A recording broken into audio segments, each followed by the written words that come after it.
Hi hello नमस्कार आणि welcome आठवणीतल्या कोकणमध्ये तुमचं पुन्हा एकदा स्वागत मित्रांनो.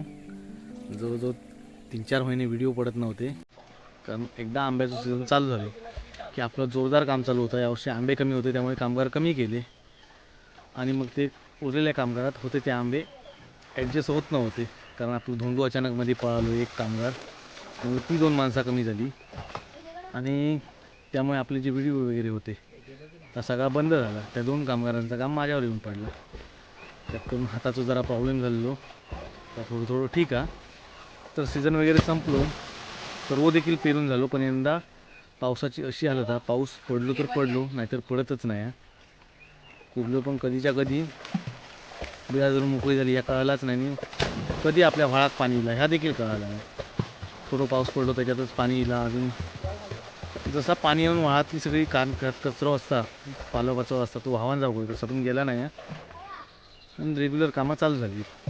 तर चला, पोरगी सगळे नदीवर येली आहेत, दररोज संध्याकाळी येतात, त्यांच्यावर जरा इले टाईमपास करू. मी काय आज पोहणार नाही, डोके जरा धुंद झालं. सकाळी जरा बाहेर गेलो आहे, एक टाका ऑफ झाले त्यांच्यात आहे, त्यामुळे ह्या अशा कार्यक्रमात सकाळी कार्यक्रम सकाळी झालं की पूर्ण दिवस त्याच्यातच जातात. त्यामुळे माझं काय मन पण लागत नाही आणि जरा वेगळा वाटतात, त्यामुळे मी बाहेर बसले. चला व्हिडिओ करू. तर या ठिकाणावर खूप सारे मुंबईवाले वगैरे संध्याकाळी आंघोळी करून घेतात.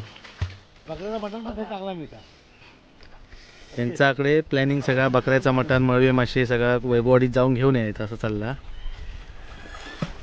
इकडे पोहतच वगैरे आहेत, बॉल आणलेली आहे, कॅच खेळायची टाइमपास चालू आहे. हां होय हां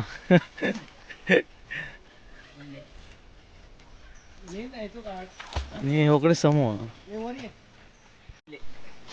तो इकडे आमचो समूह सम्याचे केस कटप्पासारखे कापलेले आहेत आणि सम्याक वाटतात पाण्यात असल्यामुळे काही दिसत नाही हा, पण समोर नागडो हा काय नाही बसत होतो का नाही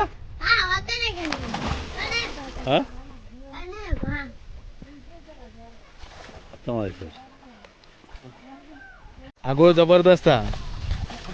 कोकमा केल्यानी ते कागद धुवू घाललेनी आगोळ सगळं लाल पण केलंय.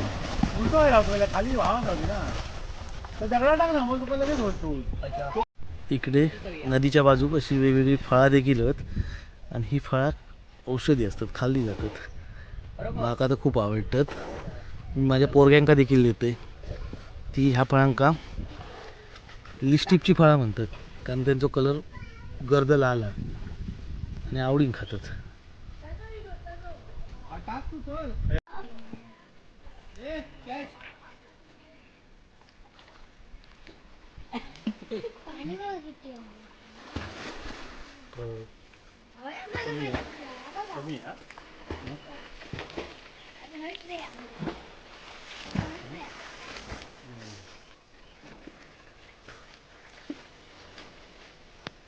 दररोज एखादं बरकू फणस आणायचो, या ठिकाणी बसायचं नदीवर, तो बरकू फणस मनसोक्त खायचो आपल्या घोळे तेवढे, आणि त्याच्यानंतर पोहायचा वगैरे आणि मग घरात जायचा. असं इकडचं दिनक्रम खूप मजा वाटतं.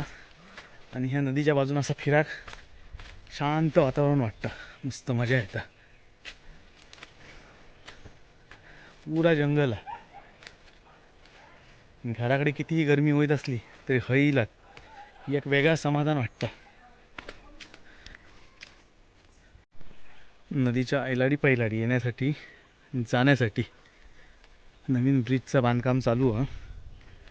बांधकाम चालू होता आणि पाऊस सुरू झालो.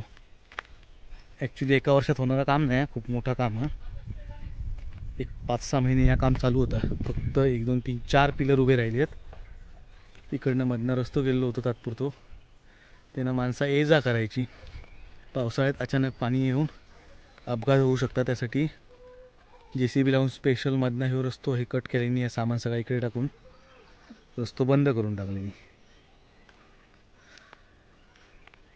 आपण जे अंघोळी करत होते आता ते तिकडे वरती राहिले. समोर ह्यो गडी तामाने गाव हा. अलीकडे वळीउंडे आणि त्याच्या बाजू आमचं चांदोशी. इकडे आपण गाडी लावली होत पुलाच्या बांधणीसाठी. कामगार वगैरे जे आहेत त्यांना इकडे राहाव थोडीशी अशी जागा केली आहे. हे कामगार आहेत झारखंडवाले वगैरे आहेत. आणि इकडे टिपाय कसं बनवले नाही दाखवतो तुमका. बसाक वगैरे जागा ही अशी स्पेशल बसाक जागा बनवली आणि तिकडे खुर्ची आहे. आणि फक्त एवढ्या जागेवर रेंज येतात. ते मोबाईल ठेवून स्टँड बनवलेली आहे. या खुर्चीवर बसान टी व्ही बघितल्यासारखं बघतात. इकडे खाली पावसाळ्यात फिशिंगसाठी खूप गर्दी असता. आणि पर्यटक जसे जसे वाटतात तसं कचरो देखील वाटतं. पार्टी वगैरे करून इकडे खूप सारं कचरो टाकलेलो आहे. समोर खूप मोठा ब्रिज होता. 12 कोटीचा वगैरे ब्रिज आता 12 काय 20चा. आणि ह्याच्यावरती इकडे सैतावड्याचं धबधबा वगैरे आहे ज्या ठिकाणी आता पोहण्यासाठी स्पेशल कुंड वगैरे बांधलेले आहेत. ही बघा इकडे घरा नदीच्या बाजूक बंगला. इकडे पिक्चरचं शूटिंग देखील झालं मागे एका.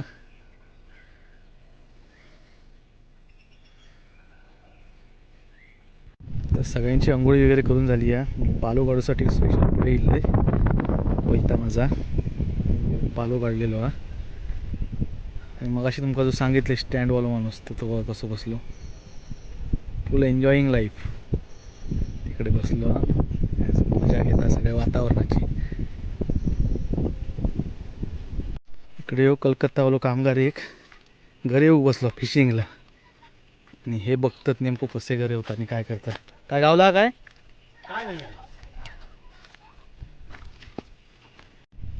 अरे कुछ नहीं मिला. अरे अभी नहीं मिलेगा बारिश गिरेगा ना तब मिलेगा. अभी क्या लगा है झींगा लगा है. सूखा या गीला. गीला वाला वो पकड़ के उधर डाल के रखना चाहिए. बड़ा बड़ा वाला. चला तर सगळी माणसं इथे टाटा बाय बाय. सामान कपडे घातले ना आता पालूवर ठेवलोय. अनिकेत गाडी हळू घ्या नाही तर पाला पडेल अर्ध्यावर.